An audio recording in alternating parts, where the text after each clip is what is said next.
I mean, honestly, my feeling is if you believe that one of these large language models can generate a story better than you, then perhaps you don't have a business in writing anyway. How are we humans so certain that we have the only way to access truth, beauty, and narratives that are worth telling? Let me tackle this by seeming to go in a different direction, but I promise it's all related. So I'm going to go in a different Just direction. like an author. Yes.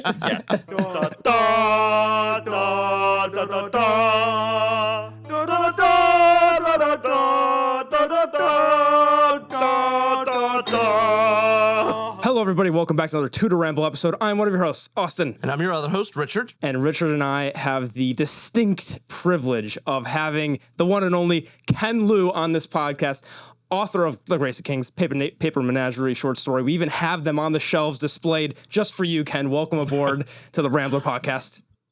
Thank you so much. It's a pleasure to be here. We were telling Ken just before, Rich and I read the Paper Menagerie yesterday in prep of this, and he hasn't heard this from the Hugo or the World Fantasy Awards or any of that. But Rich and I... Insignificant people, Rich, do you give it the Rambler approved score? You say it's good? Oh, yes. It's Richard Rambler approved. Oh, God.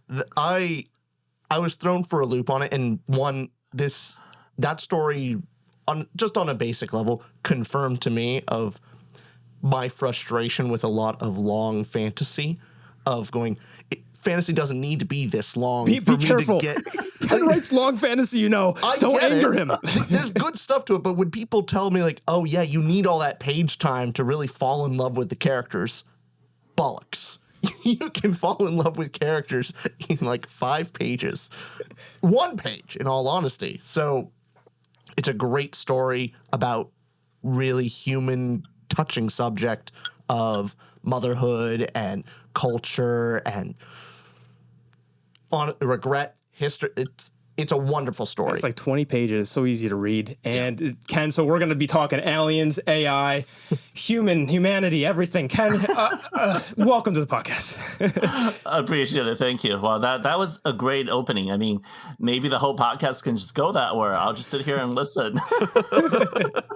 So, Ken, Rich had a good starting off point with talking about your story. And did you want to begin us with that and then transition into this whole AI talk? We can hammer that. Sure. I did want to just briefly talk about and just ask you the question, and for people listening who've read the story, what inspired that story? Did it come from a place, like a personal experience, or did it come from maybe a story you've heard from a friend? What inspired that story? So I think I've told the story before, but briefly, the way it came to be was there was a call for submissions for stories about wizards, and I wanted to come up with a story that was very original. And this is something that I teach my writing students a lot, which is you can actually teach yourself to be more original. And the secret really is to just know to say no.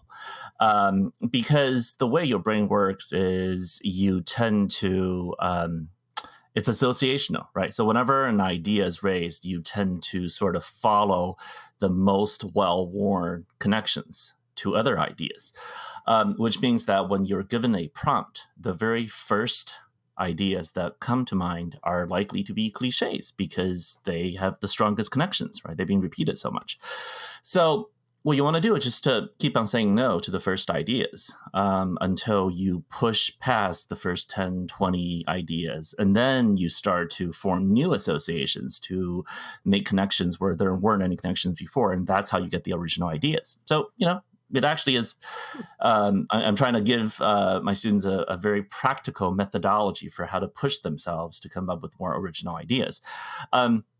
So that was sort of the idea here. I try to push past all of the typical ideas about what a wizard is. And I ended up with this idea of somebody whose magic is in brain origami alive. And the idea actually is sort of a very, it's very typical of my methodology. A lot of my fantasy involves trying to make what is literal something that is otherwise merely metaphorical. So we often speak about the way love makes something makes the world seem more alive, or makes things seem more vivid.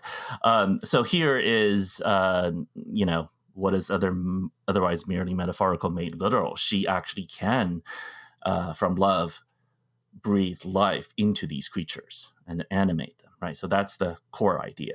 Then the third idea is, I have been reading and doing some research into the history of women who who basically, for lack of a better term, are commonly referred to as mail order brides. These are women from the global south, typically, who, in order to improve their own lot and their own opportunities, go and seek marriages with the developed world. And typically women, they're an important part of our history, an important part of the global reality that we live under. I mean, they're a reflection of the unequal distribution of power and wealth, and the limitations that different societies place on the way individuals can advance. So they are an important topic, but they're also typically viewed negatively in popular culture, and they're often sort of the target of jokes, which I found deeply unsettling. And reading the narratives written by these women about their own lives was very instructive. These are very moving stories. These women are incredibly courageous to do what they did, to go through this very, very traumatic experience. I mean, I can't even imagine sort of leaving behind everything and sort of putting your hope into the idea that you're going to find love and be able to create a new life for yourself. I mean, obviously, the reality is incredibly complicated, and these women's stories are very moving precisely because they are complicated, nuanced, and very human. So I wanted to write a story inspired by these narratives that would, in some ways, get at this idea of the humanity and the deep complexity that all of us share. And so, that's pretty much the three pieces that made up the story. I mean, the coda of that is, the story was not accepted by the anthology. It probably pushed too far in the idea of what a wizard can be. But I ended up, selling it to the magazine of fantasy and science fiction, and it actually received a very good market as a result, and got some great buzz. So that's kind of the story behind the story. I feel like this is not to take away, but I just would find it funny to hear. Do you happen to remember what your first idea was when you got this prompt? The one that you said no to? Oh, absolutely. The very first idea was a guy in a pointy hat and long white beard and, holding a crystal, sort of like your crystal wizard. Wow. That was the first idea, obviously. I think I love that starting off point, because Ken, do you think that from this whole idea set of starting cliche and then getting to something that is more unique or something new, adding something, do you think that AI one day will be able to replicate that? Do you think that, how far along do you think it is currently, and how will that combat with authors like yourself? So the topic of AI is obviously very huge, and I want to sort of say that there are certain aspects about AI that I'm interested in, certain aspects that I'm not terribly interested in. So let me explain to you which pieces I'm not really interested in first, so that it will make sense. That'd be good. Yeah, we'll stay off that. Yeah. So there's a lot of talk about AI, right? One of the more popular things that people sort of speculate about happens to be the kind of thing that I don't care about at all, which is the idea of AI writing stories or generating screenplays or what have you. This is the thing that we're all talking about. AI is going to replace screenwriters, AI is going to replace novelists. I don't really, it's not interesting to me, actually. And the reason for that is twofold. One is perhaps I'm a little bit arrogant. And the other is perhaps I'm a little bit too humble. So I'll explain to you why. The arrogant part is this. I don't really see how AI is currently constituted or even iterated upon, but as currently constituted largely architecturally. I don't really see that as ever conceivably being able to write novels that can compete with me. I just don't find that particularly plausible. I wish I had that kind of confidence. Oh, That's the arrogance talking, right? So I don't really see how AI can ever write the sort of thing that I do, because current AI is largely geared towards regurgitating cliches, right? It's a plausibility machine. What they do is they try to generate output that is plausible and similar to the input they were trained on. So that necessitates a kind of prioritization on believability and sort of imitating what is already there. But my personal opinion is the reason why we get into art and the reason why artists are interesting is because they try to say something that actually is not a cliche, right? So every writer, I think, starts out largely like these generative models. They try to acquire and read a lot of good stuff in order to train themselves in what is good prose, what is a good story, what is a good form. But they have to sort of move beyond that. In order to actually become a real artist, they all have to invent their own language, because the reason people are interested in reading an artist is because a new novelist or whatever it is, because the artist has a new vision about the universe that has not been realized before. And in order to say something that is genuinely new, the artist has to invent a new language. So that's why, if any writer worth reading ultimately ends up having to invent her own language. So if you read Emily Dickinson, she writes like no one else in her era. You read Herman Melville, he writes like no one else in his era. Every writer who is worth reading has a unique language, and by which I mean not just the way they use words, but their grammar, their imagery, their particular use of tropes, the way they lean into certain things and the way they invent and push the genre that they choose to write in new directions. They have to invent a new language, and readers have to learn that new language in order to appreciate what they do. So, I like to say that, there's no one else who can write a Ken Liu story or a Ken Liu novel. So I'm not terribly, I've seen, I've studied these AI efforts very deeply, but as far as I can tell, if they're ultimately interested in imitating, and all that the machines do is just imitate, then they'll never be able to outcompete me. I'm not worried about it, really. I mean, honestly, my feeling is if you believe that one of these large language models can generate a story better than you, then perhaps you don't have a business in writing anyway. Because if the machines can outcompete you, then what are you doing? It's not, that's the arrogant part. Now, come to the humble part. The humble part is a flip side of that, which is, how are we humans so certain that we have the only way to access truth, beauty, and narratives that are worth telling, right? So today's LLMs are merely plausibility imitation machines. But if we don't stick to the architecture, if we actually ultimately pursue a level of architecture beyond that, and we get to the point where AI actually has not merely imitation and not merely, symbolic manipulation, but actually has a real experience of the universe. So let's say that we have embodied AI of some sort, that these AI are able to basically punch the universe and, feel the universe punch back.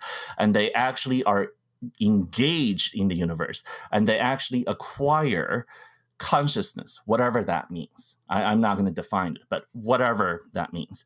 If we get to the point where the AI actually has that, and then the AI writes a story, then of course I'm interested in reading that story, but it's not going to be like my story. This will be a separate consciousness, and therefore it will have to invent its own language to tell the stories that no humans can tell. I would love to read a toaster writing about what it's like to be a toaster. I would love to read a novel written by an aircraft carrier about what it means to have war and peace. I would love to read a satellite's view of what it means to be outside of this blue marble. These are incredibly interesting things. I would love to read about those perspectives and experiences.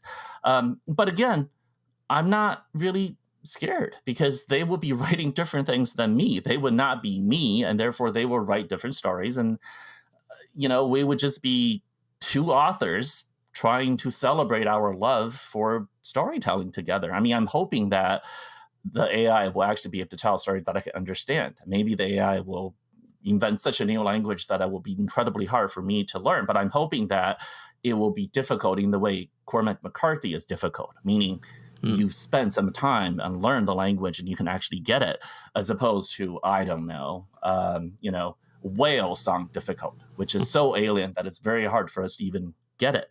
But I'm hoping that AI will tell a story that's not so alien that we can't even comprehend it. I would like to think that's the case. So for both of those reasons, I'm not particularly concerned about AI replacing writers. It doesn't bother me as a thing. I know lots of other writers are, but I can't get excited about it. It's not interesting to me. But I can tell you what other things I am interested in, though. I'm particularly interested in the idea that AI can be a tool for humans to create better art.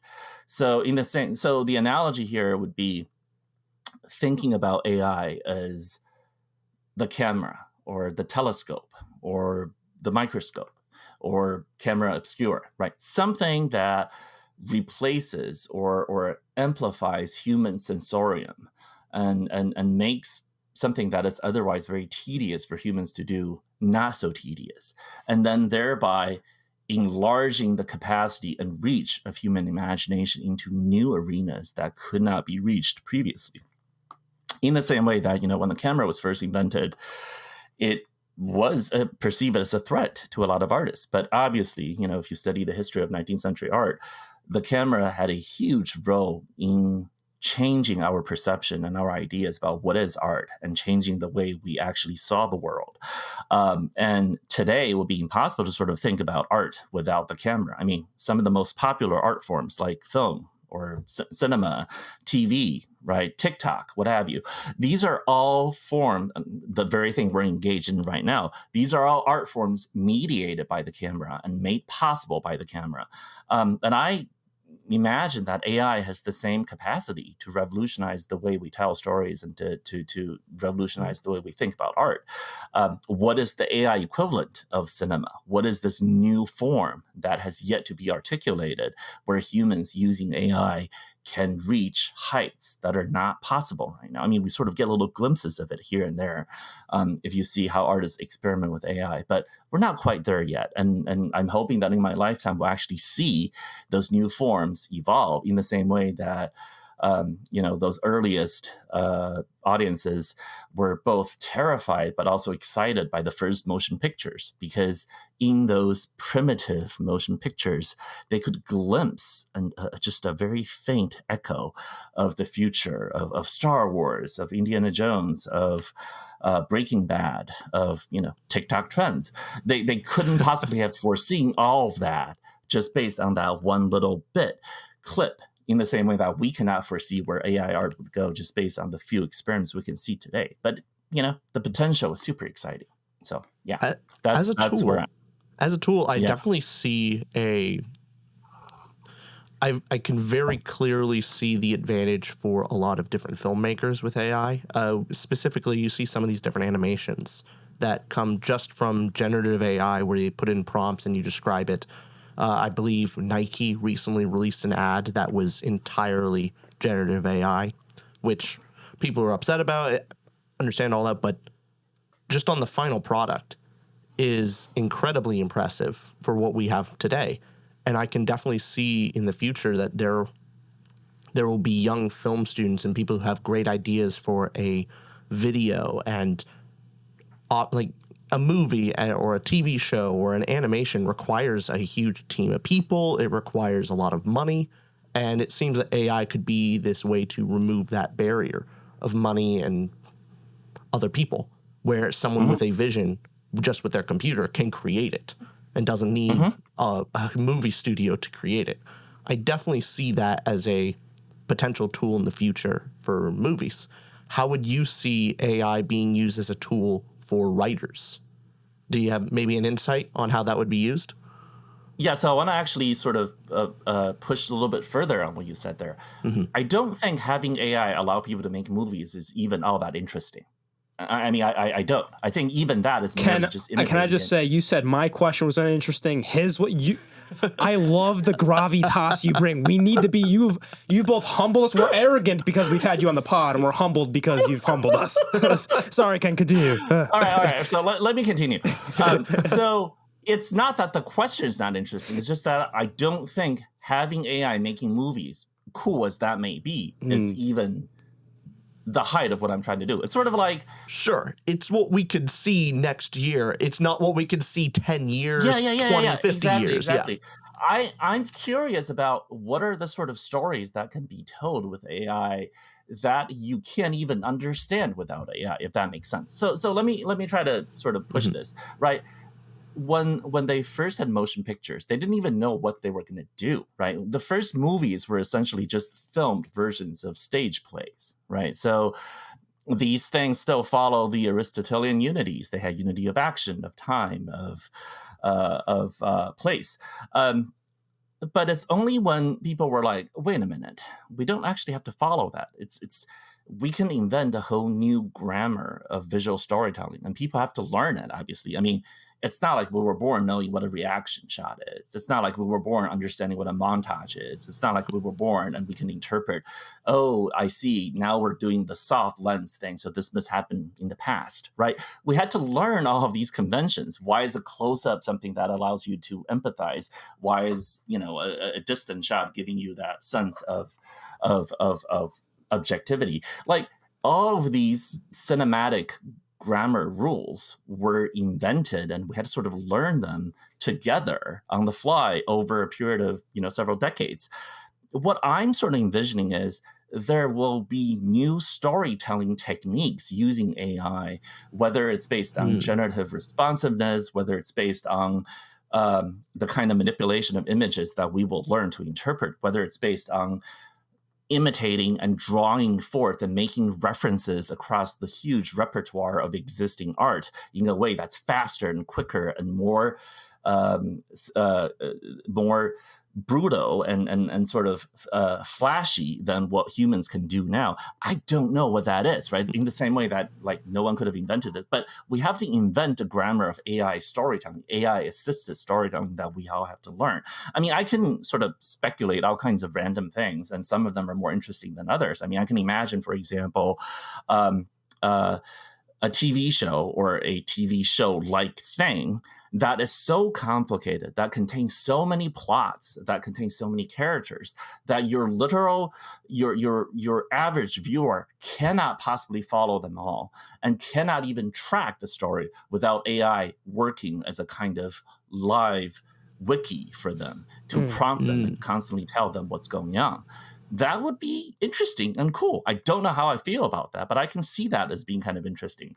You might have a story that's kind of like a game, except that, right now it's incredibly tedious as a game writer to, there's somebody who's doing the fun job of writing the overall script, but then tons of people have to go in there and write the stupid dialogue trees. One of the most tedious things imaginable. But imagine we don't have to do any of that. Imagine that human game makers can now script NPCs to give them basically a script and allow them to generate their own dialogue as you interact with them. And I mean, I can imagine this giving a qualitatively different kind of feel as you play through, because every single player, they'll have a different playthrough, and they won't even hear the same NPC dialogue. It will be all different.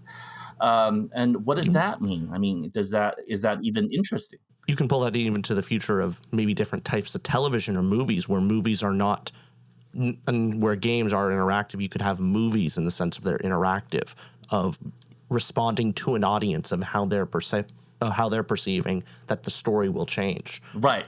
That I could definitely see as something, especially with things like Apple Vision and being like VR headsets allows for that immersive set where the cameras that watch your eyes and your face are so good that I can imagine that kind of input could be really helpful in, they're responding this way to this character, let's flip it. Or, hey, this person's really liking this character, and that what it would be an interesting emotional reaction to get this character now change them.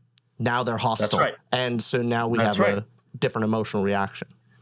And right now, right, that kind of thing is largely in gaming, where we have entire genres of like roguelites where it's the fact that you keep on quote unquote doing the same thing, but each time it's procedurally generated and different. That's where the appeal is. I can imagine stories being done in the same way, procedurally generated stories that have a human, a master storyteller who controls the overall shape, but each iteration or each engagement is completely different. I mean, again, these words sound so abstract. It's because we just don't have the capacity to even imagine it until it happens. But I am so excited about that being true rather than just having AI do what we already do. I think the theme for me has always been, if what the AI is doing is just allow us to do the things we already do faster, not interesting. But if the AI, or cheaper, not interesting. But if AI's capacity is to allow us to do things we can't do right now at all, that gets me super excited. So that's why I'm super excited about the sort of things that are not there yet. But as far as AI replacing screenwriters, my answer basically is I don't care. I don't think it's going to happen. And if it happened, humans will do do things that are much more interesting. Do you care about the conversation? So what AI will do in the future? We could speculate. Do you care about the conversation of the morality behind what AI will do and the new things it will create? For example, you touched on that InstaWiki knowledge of, I could see one of my fears of the future. Now, this is very morally gray, but having our cell phones could be a good jumping off point, but everybody has a cell phone now. Will there be an inevitable future where we all have some sort of brain enhancer that if you live without that, you are lesser than the other humans, essentially getting the more sci-fi topics? But what do you think about AI getting into the more morally gray sphere as much as will help? Is there a sort of law of diminishing return to where then it starts to, you get a sense of people using phones now of you don't need to remember things the same way you used to. They're on a basic level, historical dates seem to have been not as focused on. You don't need to memorize dates anymore or facts, because you can look it up. If you don't know a specific historical date, you look it up and it's easy. It's the same thing with, even my generation. I think a lot of people go through our generation. But you start off with grade school, things like you're not allowed to have a calculator because you're forcing you to actually use your brain to learn how to do math with pen and paper and in your mind. And then later on, you got the tool, you're fine. But imagine you start off with only using the calculator and you don't know the fundamental reason on how that actually works. And you start having a group of people that are able to use the tool and don't understand it. And now without the tool, you're kind of lost. And there is something, if you don't use it, you lose it. And that's kind of my fear of even just cell phones today, let alone AI. Yeah, Ken, do you have any moral thoughts on that? And what AI can AI make us dumber of how things work using the tool, but forgetting how you get the actual knowledge you need to create that tool, and also what that line is for AI? Yeah, I mean, you're absolutely right. These are deep fears, and what I would say is they're not new. I mean, they've been with us since forever, right? I mean, you can sort of go back to thousands of years ago, and you would have philosophers, Plato actually being a very famous example, who ranted and railed against technology, right? He was saying that, look, young people today have this idea that because of this new technology, they can just learn without going to an academy and working with a master teacher. So they think that they can use the technology and they'll just learn what they need to know. And they don't need to memorize things. They don't need to learn to debate. They don't need to learn to really do critical thinking. And this technology gives them the illusion that they know something when they in fact don't. They only think they know something, but what they know is superficial. It's not real. They don't have the real knowledge. They merely know where to look up that knowledge, and they think that's the same thing, but it's not. the technology, I mean, what's funny is almost all of his arguments against technology, if you map them out, are structurally identical to the ones we have against ChatGPT or cell phones or calculators. And the technology he was railing against, of course, was writing. I mean, Austin, to your point, this was very much a fear, right?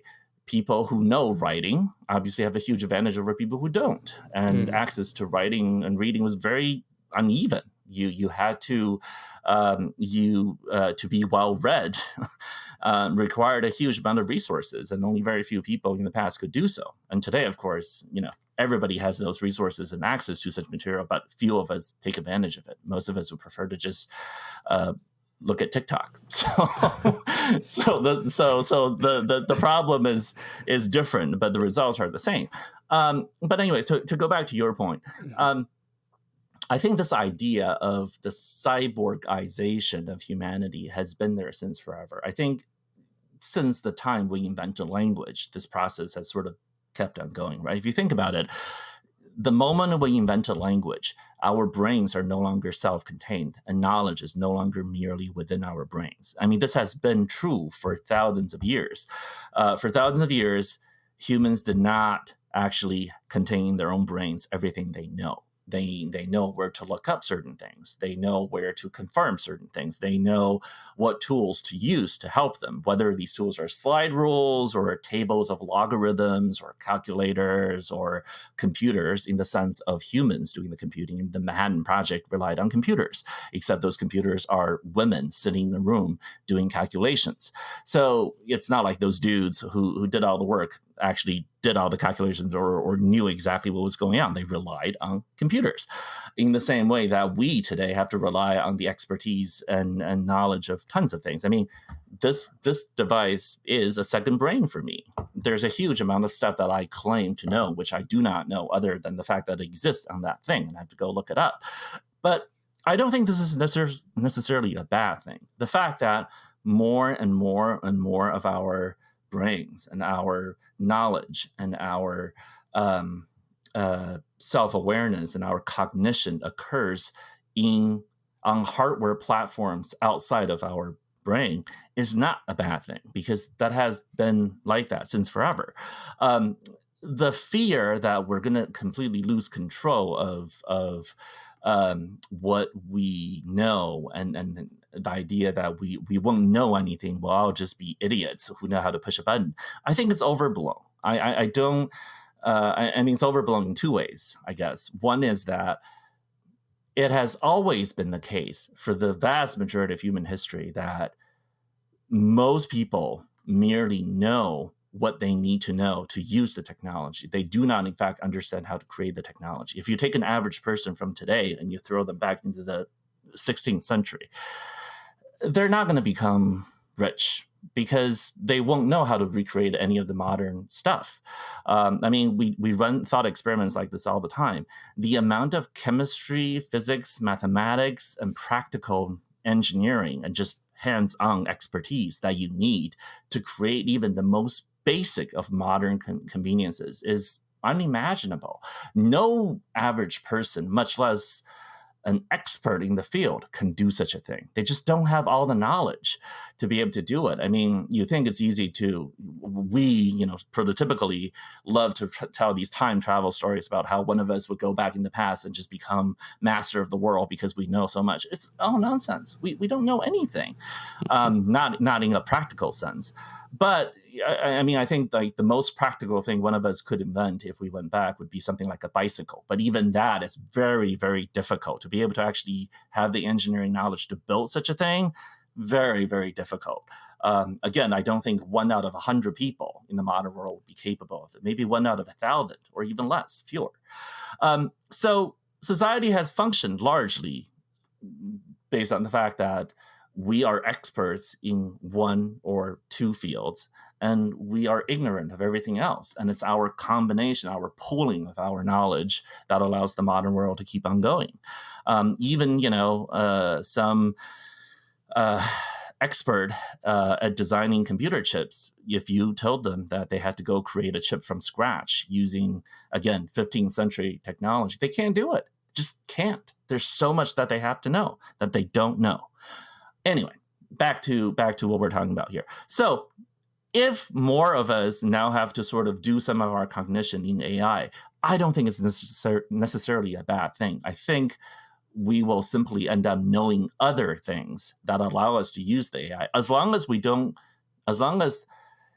all of us don't end up treating AI like magic, I'm not terribly worried about it. I mean, all of us rely on the calculator to some extent for doing our calculations. But I think in order to use the calculator effectively, we actually have to understand what the basic underlying functions are. We have to be able to judge whether a result is reasonable. And we have to be able to say, this is a calculation that the calculator can't do. It's going to overrun. So don't trust it.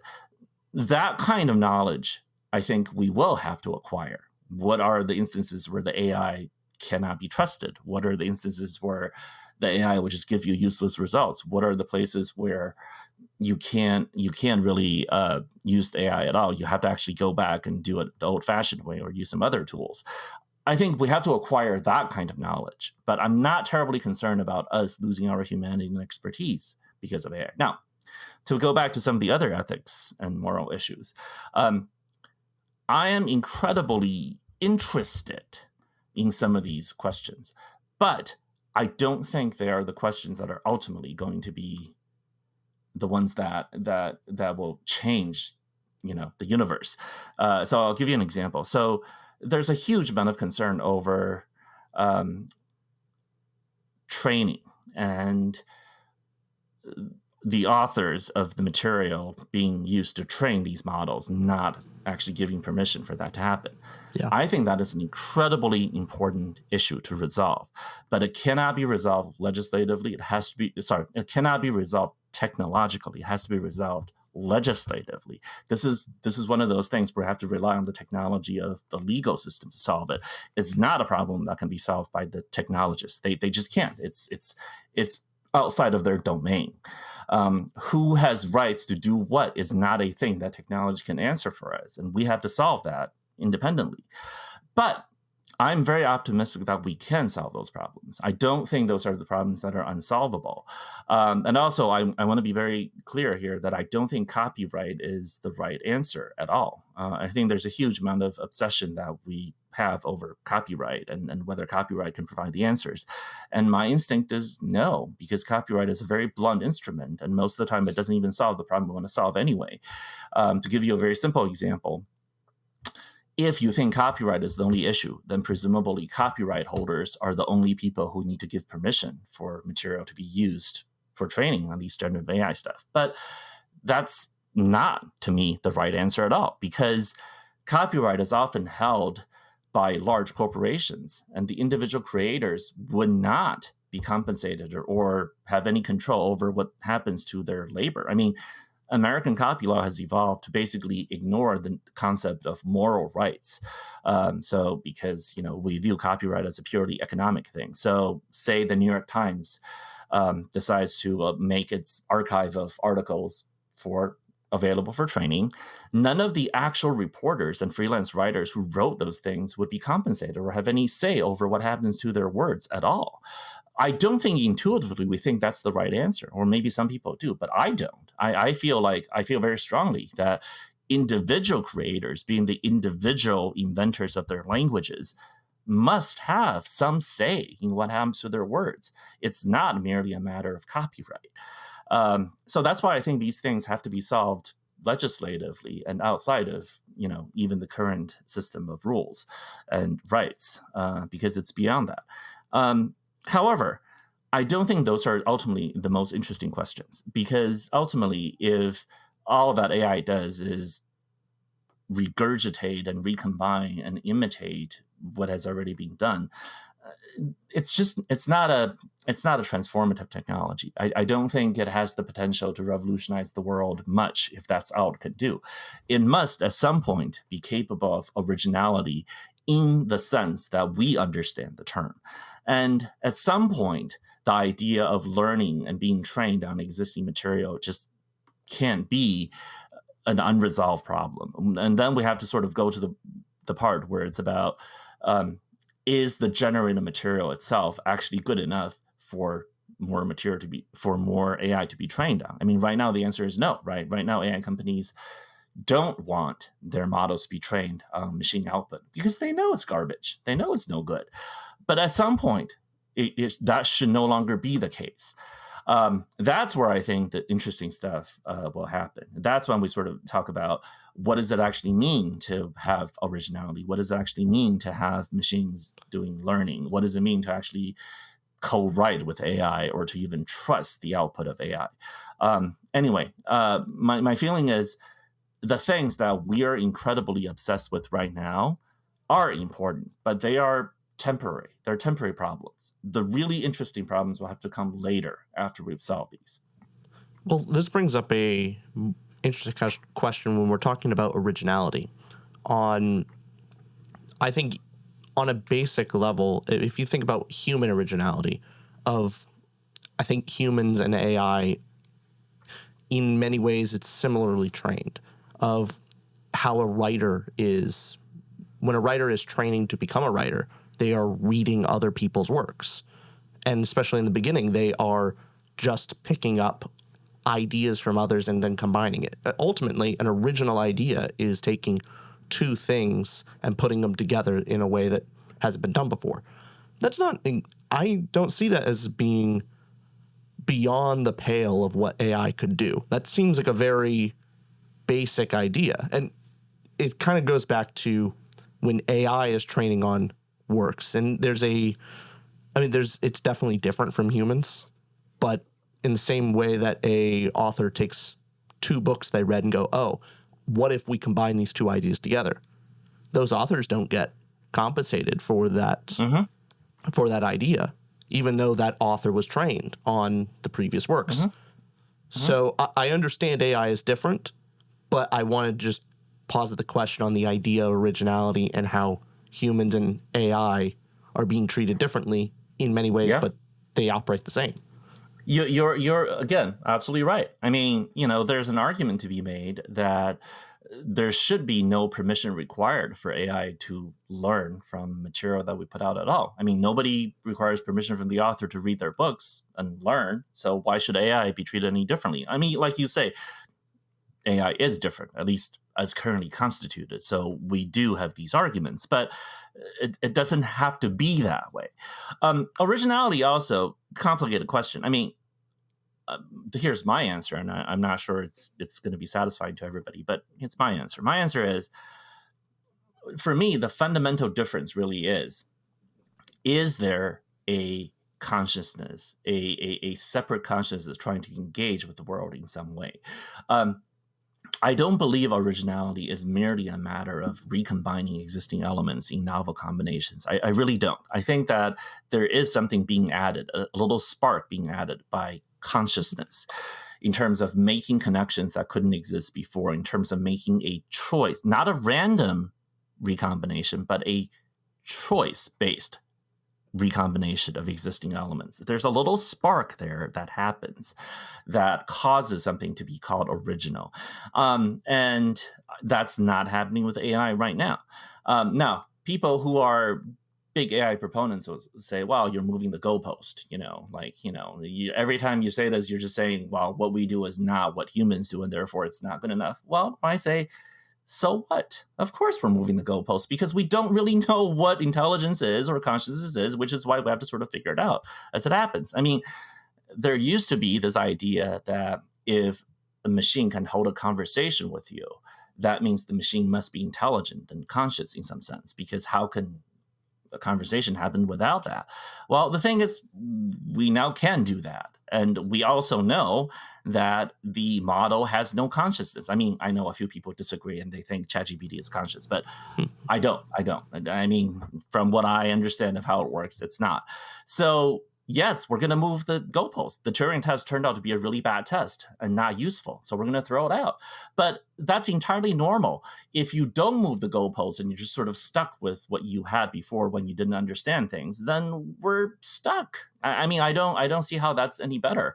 We are going to have to keep on moving the goalposts, and we don't know. We can't define some of the things we're looking for, but so what? Lots of things that are not definable are valuable. and we're going to keep on trying to figure this out. I don't think AI is conscious now, and therefore I don't think it can be original in the way humans are. That's my position. And if somehow that's proven wrong, then we'll just have new goalposts to look for. And I don't really see that as a problem. The thing I tend to really agree with you on throughout a lot of your answers is that optimism with AI. I think there is sometimes an over fear mongering when it comes to something new. I tend to agree that it's going to be more optimistic than not, whether that comes to a new technology. The example I love to use is with chess and how computers beating humans only improved how humans play chess, even though you can play a more perfect game with AI. AI developed and helped humans become better at the game, and that can happen with writing. That can happen with everything we're talking about. So I tend to be an optimist when it comes to most things, and I'm very curious on your thoughts on this, where it comes to, we can help the audience for some that might not know, the Fermi's paradox, where humans are getting to more into aliens and kind of transitioning this conversation and going, is there a point where species reach a level that we shouldn't because we hit a certain line where all species cease to exist? And this AI conversation, I think, as much as it is going to help, we don't know. Again, we're speculating that it's a theory. We're speculating that, is there a line where species cease to exist because we go too far? We create a Dyson sphere, and all of a sudden that sphere, whatever may happen. But Ken, do you have, because with your optimism behind this, is there any ounce of pessimism you have, or do you have any thoughts on where the line is? Do you have thoughts on the paradox itself and that? Wonderful question. Amazing. So let me tackle this by seeming to go in a different direction, but I promise it's all related. So I'm going to go in a different Just direction. like an author. Yes. So recently I've been doing a lot of looking into the history of human speculation about extraterrestrial life, right? It turns out that this is not something that only modern sci-fi authors do. We've been doing this since, again, forever. But what is interesting to me is the degree to which it's the degree to which our imaginations are constrained by our assumptions and our ideologies of the time. Okay, so let me try to illustrate this with a few examples. So there was a huge burst of speculation about extraterrestrial life, basically right after the Copernican revolution, which was almost simultaneous with the European discovery of the New World. Those two events combined to engender a huge amount of speculation about life on other planets. And I'll explain to you why. It's really interesting. It happened because in traditional Christian ideology, which basically was based on a Ptolemaic view of the universe, right? The Earth is the center of the universe, and it's special, right? So as Milton put it in Paradise Lost, right? The way you view it is, here's Earth, right? And you have the sun, and you have the moon, which are both revolving around it. So they represent the male and the female principle. So God ordered the universe basically to center around the Earth. The Earth was unique. The Earth was literally the center around which all other celestial bodies orbited. And therefore, it makes sense that Earth would be the only place in creation where humanity and animals and plants and all of that stuff exists, because God made us so. We are, in fact, special. We are the center of the universe. Now, the Copernican revolution threw that wide open, right? One of the things that happened was Galileo discovered the Jovian moons, right? So almost right away, I think Bruno was the one who got super excited and wrote to Galileo and was like, oh my God, do you understand what you've done? You have just proven that there may be life on other planets, because we have a moon revolving around us. Now you've proven that Jupiter also has moons revolving around it. That means Jupiter is also a center of a universe, and therefore, why can't Jupiter have life just as Earth does? We are no longer special, right? So this is where the earliest version of the Fermi's paradox came in. This is called the principle of divine plenitude, also known as the principle of mediocrity, which is, if there are so many planets, all with moons orbiting around them. Earth is merely one of many and not all that special. Why don't we see life everywhere, right? Surely God would not have created such a huge universe with so many suns and so many planets and so many moons only to have Earth be the place with life. That makes no sense. So right away, you see huge amount of speculation around life on other planets. An English bishop, Wilkins, wrote a whole book about people on the moon. Christian Huygens, the discoverer of Saturn's rings and the inventor of one of the first accurate clocks, wrote this huge book speculating about what life on Jupiter and Saturn would be like. And also, this is obviously also partially pushed by the discovery of America, because again, America has different animals, different plants. And so if we don't even know about life on our own planet, surely there must be life on other planets. So what's interesting to me is, right, all of these speculators were also sort of obsessed with a question that to us would seem ridiculous. They were obsessed with the question of, if there are Jovians and Selenites and people on Saturn, Mars, whatever, are they saved and redeemed by the sacrifice of Christ? That is, are these other creatures the seed of Adam or not? This is an incredibly important question. This is the question that got Galileo, punished, because this is a core issue that everybody had to solve. I mean, to us, it seems like a nonsense. We shouldn't be asking this question. But here's the thing, right? The reason they were asking this question was because the same ideology allowed them to think about life on other planets in the first place. It is precisely because the idea that God would not place a bunch of other heavenly bodies around a certain planet without putting life on there that allow people to think there may be life on Jupiter and Saturn. But it's that same ideology that constrained their imagination, that forced them to ask the question, are these creatures therefore the seed of Adam? Right? You see, that's really interesting. The very thing that allowed them to ask the question is also the thing that trapped them in terms of their imagination. If you read Huygens, it's particularly interesting because he reasoned himself into a corner. He was like, well, on these other planets, you have on Jupiter and Saturn, they must have creatures with reason who can think and who conduct astronomy and who think about physics. So they must have hands, because I can't do any of these things without hands. So they must also have hands. What other ways can they do that? I mean, the notion that you would have intelligence out of this stuff without hands was just preposterous to them. They can't even imagine it. But again, it's because they were trapped in this model, right?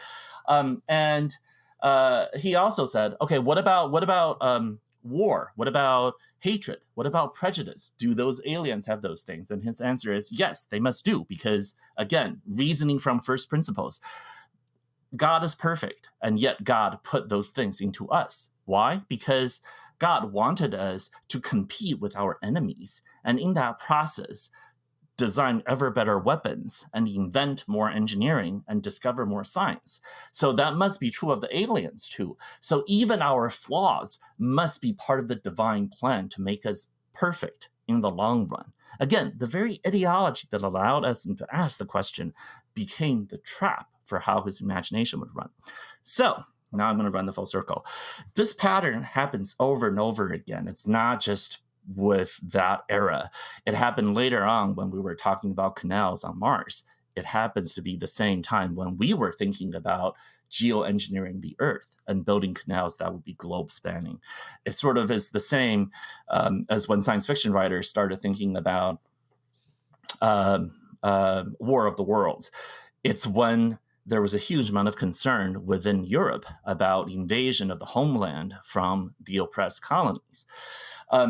Later on, during the 40s and 50s, the golden age of American sci-fi, there was a huge amount of imagination of aliens as hordes, as faceless hordes coming to invade humanity. It's obviously an echo of the Cold War and World War II.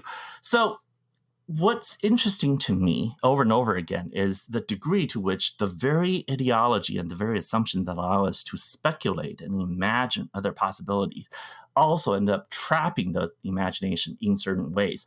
We can't even see those traps in the moment that they happen because the very way we're asking the question is framed by that ideology. So, as a Taoist, right, the way I think about it is this is like that old Taoist principle about water, which is you can only hold up a bowl of water by putting the water inside the bowl, right? The bowl is the container that supports and frames and shapes the water. You can't even hold the water up without it. The bowl is absolutely required. But the bowl is also a prison. It traps the water into that shape. Right. So the very thing that supports you and enables you to take shape is also the thing that traps you in that shape. And it's very, very hard when you are holding the bowl to see it simultaneously as an enabling tool, but also a trap. But that's what you have to do. And so my question is, when we're speculating about aliens today, we have the Fermi paradox and all these questions. What are the assumptions and frameworks that are trapping us that we don't even see? They're the same ones that allow us to ask these questions, but just the shape that they take also imprisons us and makes us unable to sort of see in new directions. Now, I don't know exactly what, those things are, because the nature of paradigm shifts is that until they happen, we can't even see it. But I've got to think that the reason why the Fermi paradox appears to be a paradox to us is because we are trapped by our assumptions. We don't know I don't even know what the assumptions are that are trapping us, because it's invisible, right? It's the container that allows me to even think. But there has to be a trap here that I'm not seeing that's imprisoning us. So anyway, that's a very long-winded answer and very roundabout, but that's kind of how I think about it. The reason why I'm fascinated by the Fermi paradox is because I see it as a trap. I see it as evidence that our imagination has been constrained in some way that I can't figure out. That's fascinating because you summed it up great at the end there to make that comprehensible, where is this also what you're saying, is that with the Fermi's paradox, although you don't have the answer, you think there is an answer that will be found, maybe not in our generation, but in some future space, there will be some solution to why are we not seeing aliens, and why there will be an answer that is not yet posited. And eventually the bowl will break and we will have a different bowl. And we will be incredibly amazed. We'll be like, how could we not have seen it? Right. Why weren't we even asking that question? Well, the reason we weren't is because we're trapped in our time. I often say that, we make fun of our predecessors. Like, I don't mean to make fun of the early speculators for being concerned about this question of, are Martians the seed of Adam? It seems funny to us, but that's not because we're wiser. It's just we're later in time. That doesn't make us any wiser. We just happen to have a lot more stuff to look at, and we happen to have allowed everyone before us to make mistakes. It doesn't make us any wiser, and we're going to have to do the same thing. Today we're confused. We don't know why the Fermi paradox is the way it is. We can't understand why no one has answered us. But, maybe 100 years from now, people will be like, oh my God, they were asking the wrong questions. Like one day when the AI overlords look back at, Ken supported us, we will allow him to continue on, and his bloodline shall continue. So I wanted to touch on one thing, not to throw us too off, but I'm so curious because we're very open on this channel. We're agnostic, but curious about religion. And I don't know too much about Daoism. And I'd just be curious to go, could you help us understand a little bit about, I know we can't go into a whole lecture about this, but I know this is a big question, but what is Daoism from my very little understanding? Yeah, it's a great question, actually, because there's actually a lot of debate over what Taoism is. So I think one of the interesting things that I've learned is that when we speak about a religion, we don't actually even mean the same thing, right? If you look at, there are scholars really, who have debated for years, is something like Buddhism a religion in the way that Christianity is a religion? Because for us in the West, right, the Judeo-Christianity and Islam are sort of the models for religion. So things that look like Judaism, Christianity, and Islam in some way, we say these are religions. But Buddhism doesn't really look like that at all. It's very, very different in terms of what is a belief. I mean, the fact that many Buddhists in many parts of the world say they have no problem believing Christianity and Buddhism at the same time drives people nuts. People who are very embedded in this Western model of what a religion is find that ridiculous. How can that possibly be true? But it is true. And Buddhism is closer to a religion than something like Daoism is. Daoism is even more not like a religion. And so a lot of people say maybe it's just a philosophy. Well, it's a little more than that.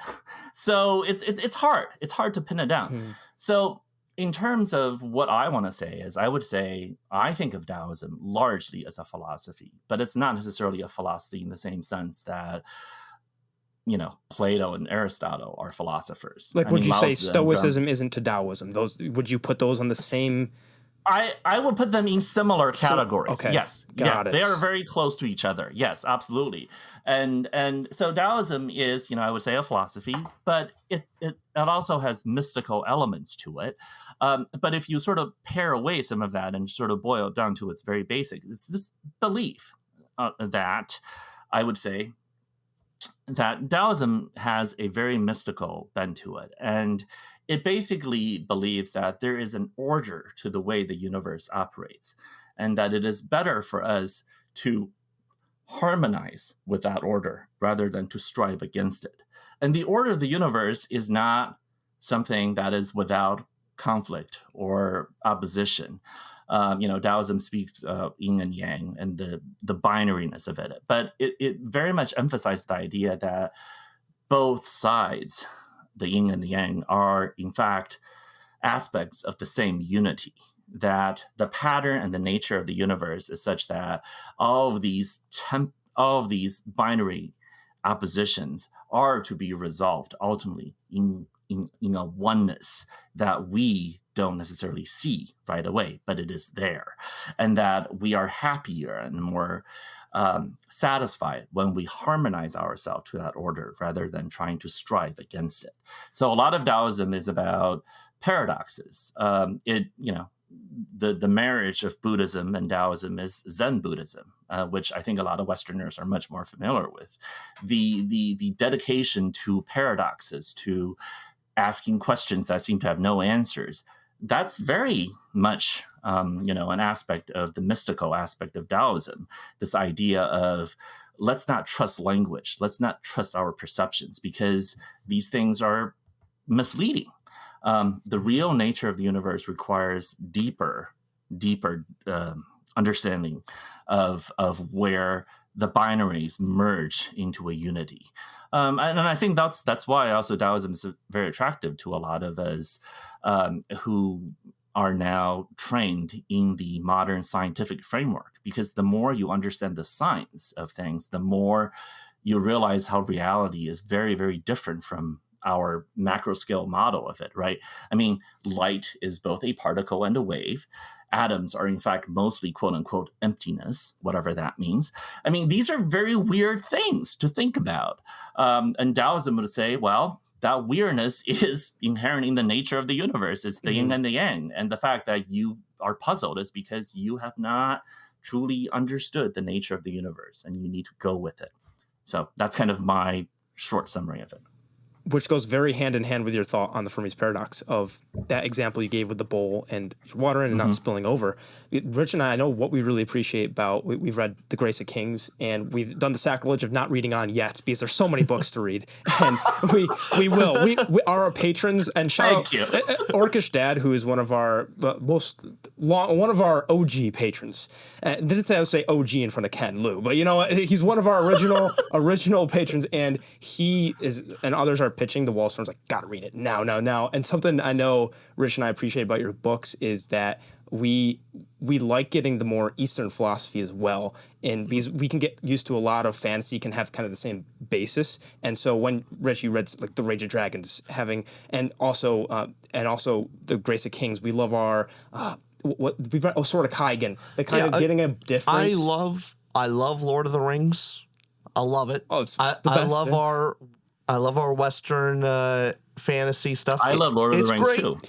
But sometimes I want something a little different, from a different culture that is not what I'm always used to. So that's why I'm always shocked of looking at more African-based fantasy. I don't know why there's not more. Like Rage of Dragons is the only one that I actually know of, and looking around, I don't know. I don't see a lot. And there's a bunch. There's a bunch. I mean, I would definitely look into Nnedi Okorafor. I would definitely look at what Tochi Onyebuchi is writing. These are all great African-inspired fantasists. We live in a really great age. I mean, I feel like if you were talking about 20 years ago, I think it is much harder to find good examples. But today, with Afrofuturism and Afro fantasy, it's just there's so much great stuff coming out of being Africa-inspired fantasy, and I just it's really a wonderful time. Yeah, we have. Well, I got that. I think I have the names down for you for future. I gotcha. But one of the best parts of the Grace of Kings for me is, like, of course, the standard stuff of like the characters, plot, all that. What I loved was the perspective on like something you don't often see, of the time scale on how the story is told, the uniqueness of how the gods are in play but not really. There's a weird perspective of it that you don't see in many other books, and that is the thing I enjoyed most about the book. And please tell us to shut up at some point, because I don't want to lead us into another taking so much of your time. Because with that different perspective with the Grace of Kings, I know that something we've seen, and we're shocked that you could see that some other booktubers like us out there love the Grace of Kings. It is their thing. And you look at the paper Menagerie, which gets all these awards, super critically acclaimed, very high ratings. The Grace of Kings initially, a Goodreads rating, not that is is not the bastion of what ought to be good art. But the Goodreads rating being lower on the Grace of Kings is surprising, because you wrote a book, and not to muddy this with, you had an interview on with Bookborn, you had a collaboration there, and you went into what you thought about awards and how when you write something, and these are your words, and I hope I don't butcher them too much, but you were saying how when you're going for an audience, you can kind of go for something that is either 80% or 100%, satisfies 100% of people. And sometimes it's good to satisfy 80% of people, and they miss that 20% just because if you're going to satisfy 100% of people, the 100% person out there is more of a niched audience. Maybe that exact book that you're going to find, the more popular viral books that are just everybody loves, satisfy 80% of everybody's itch because it has something for everybody. That last, if I'm not butchering your words too poorly, but with the Grace of Kings and your books, do you lean more into that? You know what? I am focused more on a particular reader. I'm reaching out to this person out there. I'm not trying to appease the masses. I think so. I know exactly what you're talking about, and you're right. So let me try to explain what I do in a way that I think matches what I really am trying to say better. So as an artist, right, when you're writing, you're always trying to balance between, this is the stuff that appears to work really well in the market, and this is the stuff I want to do.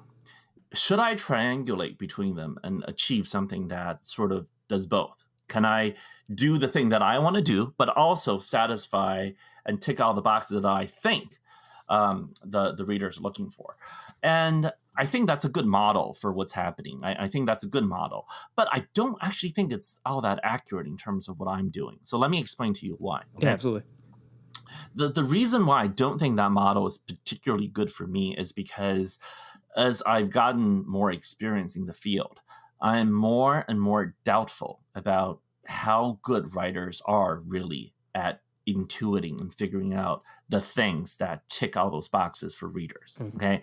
So I know there are writers who are like, I know how to write a bestseller. I know it. Here's a formula. Here's XYZ you got to do. And if you do these things, you have a bestseller.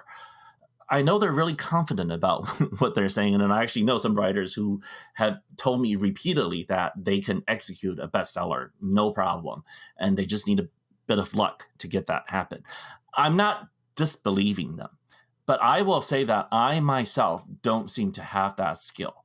The longer I've been writing, the more I find this art that I practice mysterious. The more I find the connection between reader and book to be something that I don't know how to explain. Okay. And I think that's actually a good thing. It actually has restored my faith in art, because I'll tell you why. If it is true that there are specific qualities you can point to that allow certain books to be successful, if there are certain specific things you can point to about a script and say, this is why this movie will be a hit, then you've essentially turned art into an optimization problem. And you know who's really good at optimization problems? Computers. If I believe in that vision of art, then I really should not be in this business anymore, because ChatGPT 35 or ChatGPT 38 will optimize the hell out of these problems and write the perfect fantasy book that will click everyone's boxes. And it will generate the perfect script. It's going to hit all the 4 quadrants and everybody is going to love it and it's going to win all the awards. I fundamentally don't believe that. I just fundamentally don't believe that vision. I don't think that's how art works. I think what happens is writers try their best to write the book that they want to read themselves and try to execute that vision. And sometimes they're lucky and they do something that touches the zeitgeist, the collective unconscious, in such a way that everyone's like, holy moly, this is the perfect book. And sometimes it doesn't happen.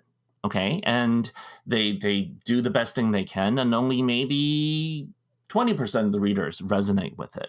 And I don't think they can control that ahead of time. I'm not sure that they really can.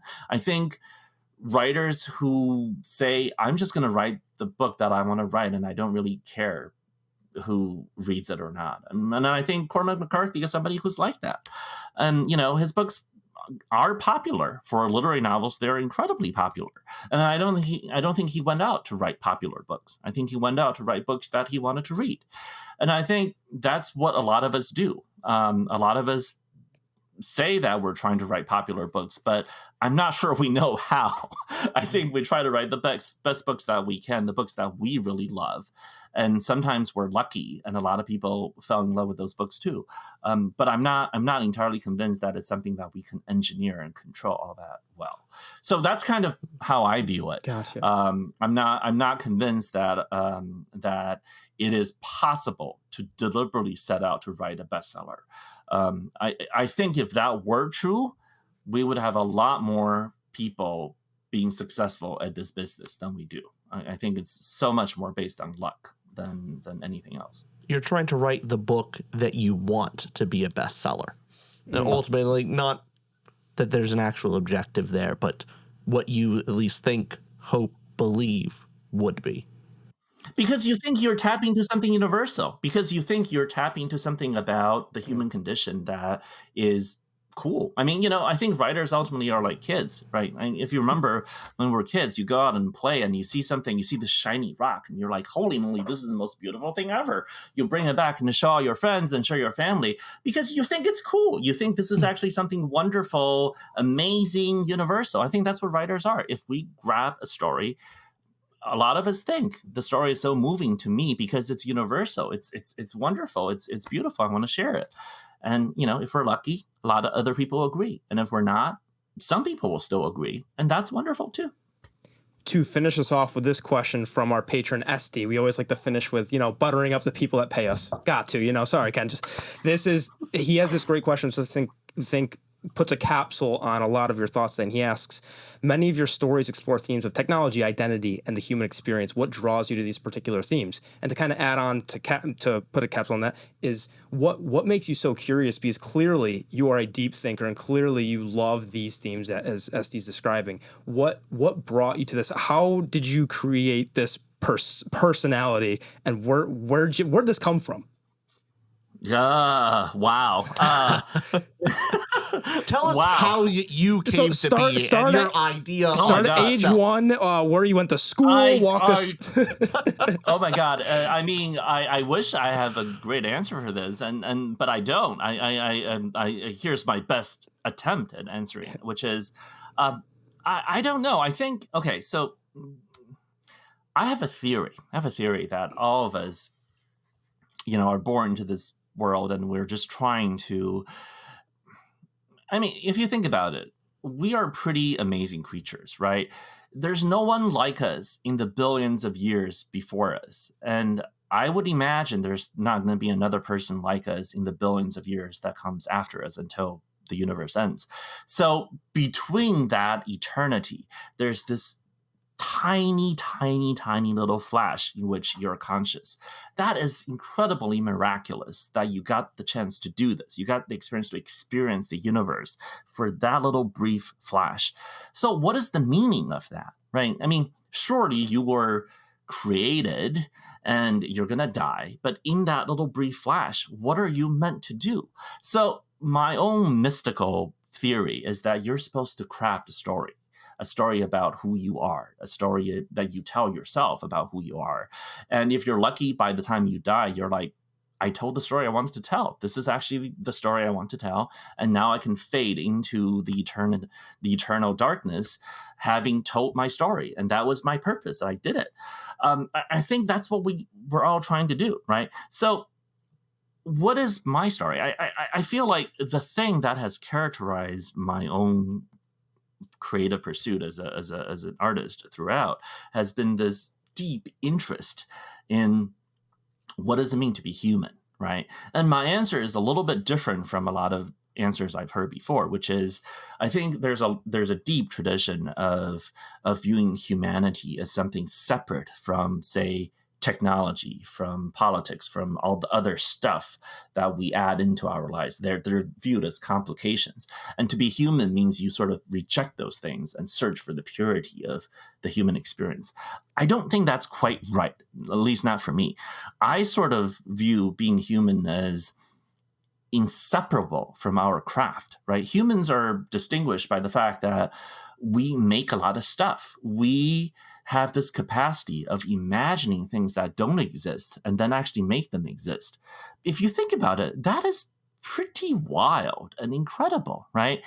Like before there were humans, there were no such thing as airplanes. And humans imagined flying with the machine and then actually building a machine to make that true. Before humans, there were no such thing as spaceships that could go to the moon. Again, humans imagined such a thing, and we actually made it true, and we went to the moon. I mean, that is not like anything else. That is wild. Right. We humans can imagine things that don't exist and then make them exist. If that's not magic, what is? We are magical creatures. We are a species capable of bringing into being things that have never existed in the history of the universe, just by act of will, by imagination. It's wild. And so to me, our capacity for making things, our technology is inseparable from who we are. In the same way that you can't possibly study bees without studying beehives, and you can't possibly study beavers without studying their dams. How can you understand human nature without understanding human craft and human imagination? Our capacity to bring the world of possible things that don't exist and turn them into reality, that is who we are. This is the essence of our species, and I'm deeply fascinated by that. So the themes of technology, of identity, of what does it mean to be human, what does it mean to do this thing of existing in against entropy for this brief second, just so we can get a chance to make something that didn't exist before. I think that's what we're meant to do. All of us are put into this universe for the purpose of acting as this summoning force into the great void of potential things that could exist but don't, and make them real. Anyway, that's kind of why I'm obsessed with these themes, and this is how I think about it. Great answer. That's a cooler name to name humans. Instead of being called humans, we're dream crafters. Yes, we're dream realizers. That's the fantasy term for humans. That is great. Ken, thank you so much for coming on. I loved your answers. This was super insightful for us. Rich, can you speak for us too and say this was awesome? This is a great time. Really enjoyed talking to you and hearing all you have to say. Definitely an interesting perspective on AI that I do, especially before this conversation, did not have, and you've given me a lot to think about. Ken, thank you so much. Thank you so much for having. And if there's anything you want to leave the audience with of, hey, Grace of Kings, go buy Grace of Kings, go buy Paper Menagerie. Brand new book you want to pitch out? Anything you particularly want people to go out and buy? I don't have anything to pitch yet. I mean, I do have actually, I did a new translation of the Tao Te Ching, the Taoist classic that's coming out from Simon Schuster later this year in August. So that's pretty cool. So that's why I'm thinking so much about Daoism. I am working on a new novel, which I hope it will come out next year. And that also delves a lot into the stuff about AI, about art, about what it means to be an artist in the age of AI. So I'm excited about that. Well, hey, if you want some alpha readers, some beta readers, feel free to send it our way. Hey, do you have a title yet, or what stage is it on? I don't have a title yet. I have a working title, but I don't want to say it. So fair enough. I'm going to wait. Okay. Yeah. Well, Ken, thank you so much. We're signing off. We will see everybody next episode. Bye-bye. Bye, everyone.